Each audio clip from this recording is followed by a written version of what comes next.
you said you're working at PA. So how did you transition to become a Oh, videographer?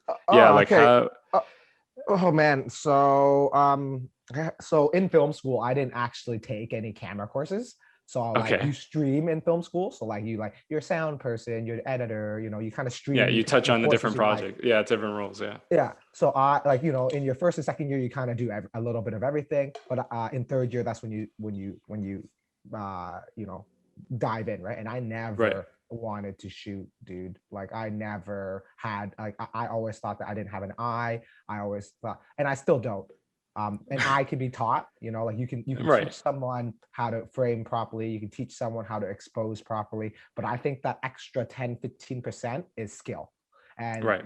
that's what makes a UFC champion. That's what makes the best Yeah. soccer player in the world is Like it's a that natural 10. born talent. Yeah. Yeah. Exactly. I don't believe I have that. And I know Mm. that. But can I make a nice frame? Sure. Can I make Yeah. it exposed? Sure. If a Yeah. director tells me, hey, can you move it this way? Can I do it?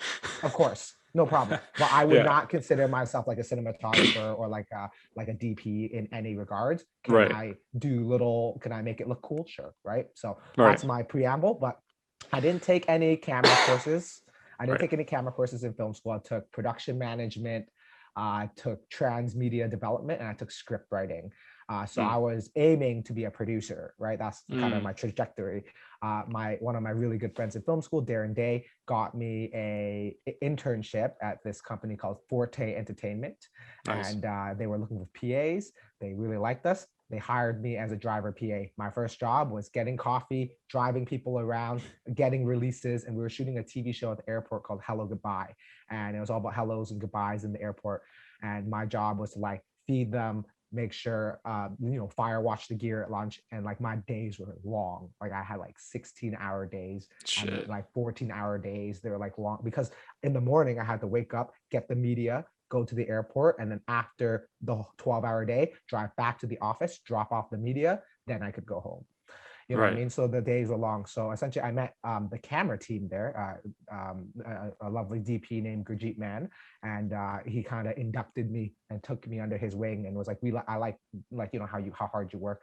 And I just worked with him. He took me on a couple gigs, taught me how to be a camera assistant, which is like get the and then being a camera assistant is being like the right hand person. So there's two types of camera assistants. There's camera assistants in Right. TV, and then there's the camera assistants in the feature world, which is a completely different world. They're very regimented, they're very militant. But in terms of TV, I became a camera assistant. I was a camera PA, then a camera assistant. And I think the nature of being a camera assistant in TV is this under budget and there's not enough staff. So you end up picking up a camera all the time, right? It's like, oh, can you get the wide Right. shot? Oh, shoot the Yeah. gimbal Yeah. Yeah. shot, Yeah. balance my gimbal for me. So you pick up all these little skills, and then eventually it's like, oh, I'm a camera assistant. I got calls for other shows, and then all of a sudden I was assisting on like a bunch of rental shows, a bunch of studio shows. So because of you're working, and I did that for 4 or 5 years, you know what I mean, as a camera assistant, working for all How long these was it from a PA to a videographer, by the way? probably a year and a half as a PA, and then I Mm. became a camera assistant, and then Nice. I bought my personal camera. I bought my camera probably uh 2 years ago. Yeah. So I was gonna ask you, do you bring your own equipment to these things? It depends on the show. Some shows Okay. rent. It all depends on the show. So like I have my own package.